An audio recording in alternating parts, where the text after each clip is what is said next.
Hello friends, क्या आप अमीर बनना चाहते हो? अमीर बनना कौन नहीं चाहता। मैं ये नहीं कहता कि आपको पैसे के पीछे भागना है, लेकिन आपके पास इतना पैसा तो होना चाहिए कि आपको रिटायरमेंट के बाद आपको सोचना ना पड़े, या फिर भगवान ना करे आपके फैमिली में कोई मेडिकल इमरजेंसी आ जाए या फिर कोई एक्सीडेंट हो जाए तो आपको पैसे के लिए आपको परवाह करना पड़े। तो दोस्तों, इस वीडियो में मैं कुछ ऐसे स्टेप्स के बारे में बात करना चाहूँगा जिससे कि आप वेल्थ एक्युमुलेट कर सको, आप अमीर बन सको, आप रिच बन सको।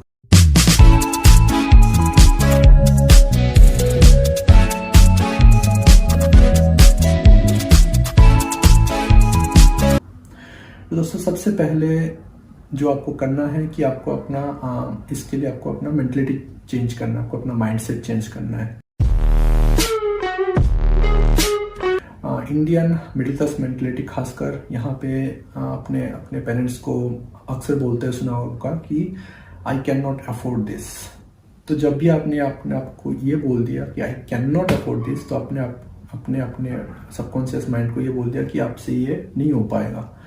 तो सबसे पहले तो आपको ये मेंटलिटी चेंज करना है, आपको क्वेश्चन करना है कि how can I afford this. जब भी आप ये अपने सबकॉन्शियस माइंड को आप ये क्वेश्चन करोगे कि how can I afford this, आपका जो सबकॉन्शियस माइंड है वो खुद ब खुद आपके लिए आंसर ढूंढ के लाएगा। तो इसको बोलते हैं ग्रोथ मेंटालिटी या फिर ग्रोथ माइंडसेट। तो सबसे पहले तो आपको ये अपना माइंडसेट चेंज करना है, आपको रिच मेंटालिटी या रिच माइंडसेट में आपको जाना है। तो अब आते हैं कि अब ये स्टेप्स जिससे कि आप वेल्थ एक्युमुलेट कर सको। तो उससे पहले ये समझना जो जरूरी है कि एसेट्स क्या होता है, क्योंकि getting rich is all about accumulating assets. तो दोस्तों, जब भी आप कोई एसेट के बारे में बात करते हो तो उसका मतलब ये होता है कि कोई ऐसा चीज जो आपके लिए वेल्थ एक्युमुलेट करता है over a period of time, जिसके लिए आपको खुद अपना टाइम देना ना पड़े। कि मतलब आप जॉब कर रहे हो तो वो आप किसी और के लिए आप काम कर रहे हो, अपना टाइम आप बेच रहे हो, आप अपना टाइम भाड़े पे दे रहे हो अदर, तो वो उससे आप कभी आप रिच नहीं बन सकते हो। हाँ, मैं ये नहीं कहता कि जॉब करके रिच नहीं बना सकता है। आप अगर किसी बड़े $multi-million कंपनी में आप अगर डायरेक्टर पोजीशन में जाते हो तो ऑब्वियसली आप उससे काफ़ी रिच बन सकते हो, लेकिन ऑब्वियसली हर कोई वैसे पोजीशन में जा नहीं सकता। ज़्यादातर लोग एक मिडिल क्लास इनकम ग्रुप में रह जाते हैं। तो दोस्तों, एसेट्स अगर आपको क्रिएट करना है तो सबसे पहले आपको समझना हो कि एसेट्स होता क्या है। तो अगर हम एग्जांपल ले कि आपने कोई घर लिया, तो वो घर अगर आप खुद रह रहे हो तो वो आपके लिए एक एसेट नहीं, वो आपके लिए एक लायबिलिटी है, क्योंकि उस घर के लिए आपको मेंटेनेंस फीस पे करना है, आपको उसका टैक्स भरना है, हर महीने उसके पीछे आपको खर्च करना है। लेकिन ऑन द फ्लिप साइड, अगर उसी घर को आप रेंट पे चढ़ा देते हो या फिर आप उसको एयरबीएनबी पे लिस्ट कर देते हो, या फिर आपको उसको ओयो रूम्स या फिर ओयो होम्स में आप उसको लिस्ट कर देते हो, तो वही घर आपके लिए एक एसेट बन जाता है, क्योंकि फिर वो घर आपके लिए हर महीने आपके एक पैसिव इनकम सोर्स जनरेट करता है। सिमिलरली अगर आप एक गाड़ी लेते हो अपने लिए तो वो आपके लिए एक लायबिलिटी है, क्योंकि आप उसको ऑब्वियसली आपका एक फ्यूल का कॉस्ट है, आप उसका इंश्योरेंस का कॉस्ट है, उसका मेंटेनेंस का कॉस्ट है। लेकिन अगेन, अगर उसी गाड़ी को आप अगर मान लीजिए आप उबर पे चढ़ा देते हो या फिर आप ओला पे चढ़ा देते हो, तो फिर वो आपके लिए एक एसेट बन जाता है, क्योंकि वो आपके लिए रेवेन्यू जनरेट करके देता है। तो जब आप ये समझ चुके हैं कि अब एसेट क्या होता है, लायबिलिटी क्या होता है, तो अब हम ऐसे स्टेप्स के बारे में डिस्कस करते हैं जिससे कि आप एसेट्स एक्युमुलेट कर सकते हो, मतलब कि वेल्थ आप जनरेट कर सकते हो। तो सबसे पहला सबसे इम्पोर्टेंट स्टेप है एसेट क्रिएट करने का, that is starting your own business. आपको अपना खुद का बिजनेस करना है। तो दुनिया में जितने भी रईस लोग हैं, जैसे कि Jeff Bezos, Mark Zuckerberg, Ambani, इन लोग सब ने अपना खुद का बिजनेस स्टार्ट किया।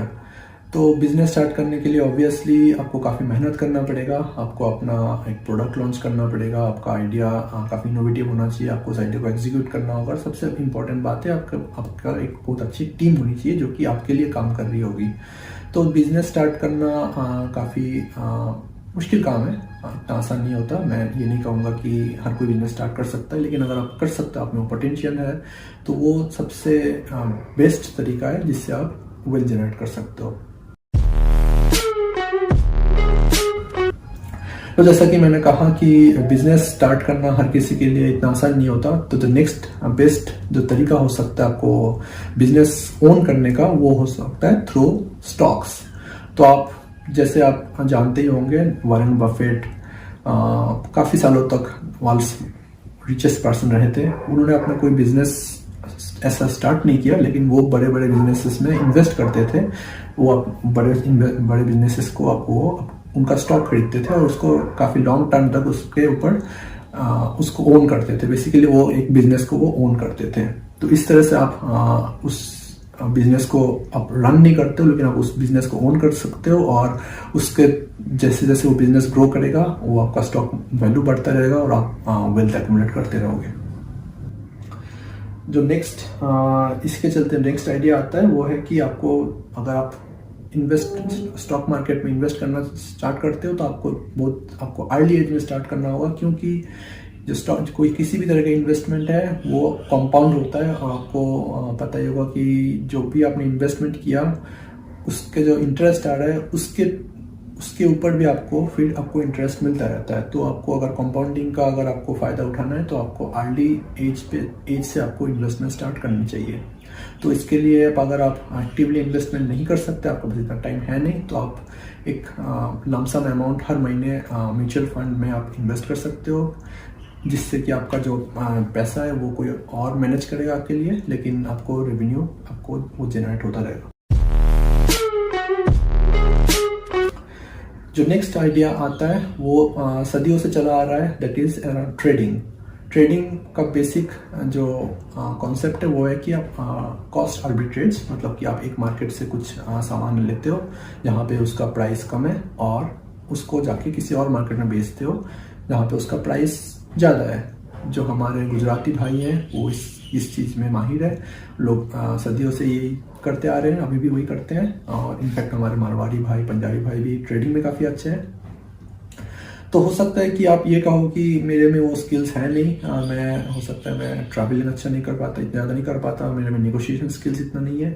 तो दोस्तों यहाँ पे आपके पास एक डिजिटल तरीका है ट्रेडिंग करने का, और that is again in stock market. आप चाहो तो आप डे ट्रेडिंग कर सकते हो। इससे आपको क्या करना होता है कि आप एक स्टॉक को खरीदते हो, कुछ चंद घंटों को उसको होल्ड करते हो, उसका प्राइस जब बढ़ता है आप उसको बेच देते हो। आप हर दिन इससे 1% to 2% या मे बी उससे कम आप उससे अर्न कर सकते हो। लेकिन हाँ, ये काफ़ी रिस्क इन्वॉल्व है इसमें। इसके लिए आपको काफ़ी नॉलेज की ज़रूरत है स्टॉक मार्केट की, और मैं हर किसी को ये चीज़ सजेस्ट नहीं करूँगा, क्योंकि इसके लिए आपको काफ़ी टाइम देना पड़ेगा, आपको प्रोफेशनल आपको डे ट्रेडिंग करना पड़ेगा। तो अगर ट्रेडिंग आपको थोड़ा रिस्की लगता है तो जो नेक्स्ट आप कर सकते हो वो हो सकता है कि आप कमोडिटीज़ में इन्वेस्ट कर सकते हो। कमोडिटीज़ जैसे कि गोल्ड, सिल्वर, इन सब चीज़ों में आप इन्वेस्ट कर सकते हो। तो दोस्तों अगर जब आप गोल्ड का नाम सुनते ही आपके दिमाग में आ रहा हो कि आप ज्वेलरीज खरीदोगे, लेकिन दोस्तों वो एक अच्छा आइडिया नहीं है। ज्वेलरी खरीदने के अगेंस्ट हूँ, मैं बिल्कुल खिलाफ हूँ। आपको अगर गोल्ड में इन्वेस्ट करना है तो आपको गोल्ड बॉन्ड या फिर गोल्ड EFTs में इन्वेस्ट करना है, जिसके बारे में वीडियो में आने वाले वीडियोस में बताने जा रहा हूँ। तो आप गोल्ड बॉन्ड्स में आप इन्वेस्ट कर सकते हैं, और over the time period gold का वैल्यू बढ़ता रहता है, आपको पता ही है। वो आपके लिए वेल्थ जनरेट करके दे सकता है। जो नेक्स्ट आइडिया है that is around real estate. आप रियल एस्टेट में इन्वेस्ट कर सकते हो, जो कि आपके लिए एक passive source of income generate कर सकता है। लेकिन अगर आप ये कहोगे कि मेरे पास तो इतना पैसा है नहीं कि मैं रियल एस्टेट में इन्वेस्ट कर सकूं, तो दोस्तों आप अपने पैसे से नहीं, आप दूसरों के पैसे से रियल एस्टेट खरीद के आप उससे रेवेन्यू जनरेट कर सकते हो। तो मेरे दोस्त काफ़ी भाई लोग ये बोलेंगे कि मैं तो लोन लेना नहीं चाहता, मैं डेट में जाना नहीं चाहता। दोस्तों ये एक मिथ है जो कि खासकर मिडिल क्लास इंडियन सोसाइटीज़ में प्रिविलेंट है कि आपको लोन लेके रियल एस्टेट नहीं खरीदना चाहिए। ये बिल्कुल गलत है। अगर आप लोन लेके अपने घर खरीदो खुद के रहने के लिए, अगेन वो एक लाइबिलिटी है। लेकिन अगर आप लोन ले रहे हो और उस घर या फिर प्रेफरेबली अगर वो कमर्शियल प्रॉपर्टी हो, लाइक ए शॉप या फिर ऑफिस स्पेस हो, और उसको आप रेंट पे चलाते हो तो अगेन वो आपके लिए काफ़ी अच्छा revenue passive source of income बन सकता है, आपको लिए हर महीने आपके लिए रेवेन्यू जनरेट कर सकता है। और ऑब्वियसली उस रेंट से ही आप जो लोन का EMI है वो आप पे कर सकते हो, और ओवर द टाइम पीरियड वो जो प्रॉपर्टी है उसका वैल्यूएशन बढ़ता जाएगा, और आप चाहो तो उसको 10-15 साल बाद उसको सेल करके एक अच्छा रिटर्न गेन कर सकते हो। तो जो नेक्स्ट स्टेप है that is around creating intellectual property. तो इंटेलेक्चुअल प्रॉपर्टी में आता है जैसे आप कोई बुक लिख दिया, आपने कोई गाना कंपोज किया, आपने कोई ऑनलाइन कोर्स क्रिएट किया, और या फिर मे बी सिंपल अपने यूट्यूब वीडियोस आप बना के आप अपलोड करते हो। तो ये आपके लिए एक लॉन्ग टर्म इन्वेस्टमेंट की तरह है। आपको ये लॉन्ग टर्म आपको रेवेन्यू जनरेट करता रहेगा। जब आप सो रहे हो उस वक्त भी आपके लिए रेवेन्यू जनरेट करेगा। आपने कोई बुक लिखा, वो हो सकता है 50 साल तक वो बुक बिकता रहे और वो उससे आप उसको रॉयल्टी मिलता रहे। आपने कोई गाना लिखा है, वो गाना हो सकता है आपको अगले 5 साल तक उसके रॉयल्टी आपको देता रहे। या फिर आपने कोई कोर्स अपलोड किया, वो हो सकता है अगले 5 साल तक वो लोग उस कोर्स को खरीद के उससे आपको रेवेन्यू मिलता रहे। The next idea is around providing services। तो आपको पता ही होगा इंडिया में खासकर BPO, KPO, LPO ये सब सर्विसेज काफ़ी प्रिविलेंट है और काफ़ी लोग इससे काफ़ी ज़्यादा रिच बन चुके हैं ऑलरेडी। तो अगेन आपको इसके लिए अपना खुद का एक फार्म स्टार्ट करना होगा। आपका अपना ऑब्वियसली आपको जो सर्विसेज आपको खुद प्रोवाइड नहीं करना है, आपको बिजनेस ग्रो करना है, आपको अपना टीम क्रिएट करना है, आपके अंदर एम्प्लॉयज रखना है जो कि वो काम करेंगे जैसे कि BPO सर्विसेज। आपको बस अपना बिजनेस ग्रो करना है। तो लास्ट जो मेरा आइडिया है that is around creating your own brand.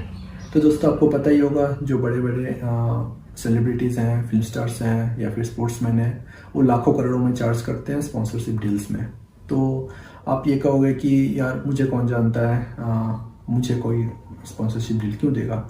तो दोस्तों ये जो जनरेशन है that is social media generation. यहाँ पे कोई यूट्यूबर भी एक सेलिब्रिटी बन सकता है, कोई इंस्टाग्राम में अपना फॉलोअर बेस बना के वो एक सेलिब्रिटी बन सकता है। तो आप में भी अगर कोई ऐसा टैलेंट है जैसे कि आप एक अच्छा स्टैंड अप कॉमेडियन हो, या फिर मे बी आप एक अच्छा सिंगर हो, आपको कोई अच्छा इंस्ट्रूमेंट प्ले करना आता है, आप एक अच्छे गिटारिस्ट हो, तो फिर आप अपना यूट्यूब में या फिर आप इंस्टाग्राम में अपना खुद का प्रोफाइल क्रिएट करके आप वहाँ पे अपने कंटेंट को अपलोड कर सकते हैं। और जैसे जैसे आपके फॉलोअर बेस बढ़ता जाएगा, आपका फैन बेस बढ़ता जाएगा, वैसे ही आपका एक सेलिब्रिटी स्टेटस आपको मिल जाएगा। और आप उसके बाद आप ब्रांड्स को रीच आउट कर सकते हैं फॉर स्पॉन्सरशिप डील्स। ऐसे कई वेबसाइट्स हैं जहाँ पे आप अपने आप को लिस्ट कर सकते हैं, जहाँ पे आपको फिर ब्रांड्स आपको खुद आके आपको कनेक्ट करेंगे।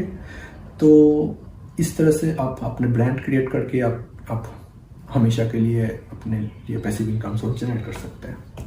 तो दोस्तों ये मेरे कुछ आइडियाज़ थे जिससे कि आप रईस बन सकते हैं, रिच बन सकते हैं। इसके अलावा अगर आपके पास कोई आइडियाज़ हो तो कमेंट सेक्शन में जरूर पोस्ट कीजिए। और अगर आपको ये वीडियो अच्छा लगा तो अपने फ्रेंड्स और फैमिलीज के साथ जरूर शेयर कीजिए ऑन ट्विटर, इंस्टाग्राम एक्सेट्रा। और इस चैनल को सब्सक्राइब करना मत भूलिए, क्योंकि जो भी मैंने स्टेप्स मैंने बताए उसके बारे में डिटेल में वीडियो आगे जाके बनाने वाला हूँ, जो कि मैं अपलोड करने वाला हूँ। और जब भी मैं अपलोड करूँगा आप लोगों को नोटिफिकेशन मिलता रहेगा। ओके दोस्तों, for the time being signing off.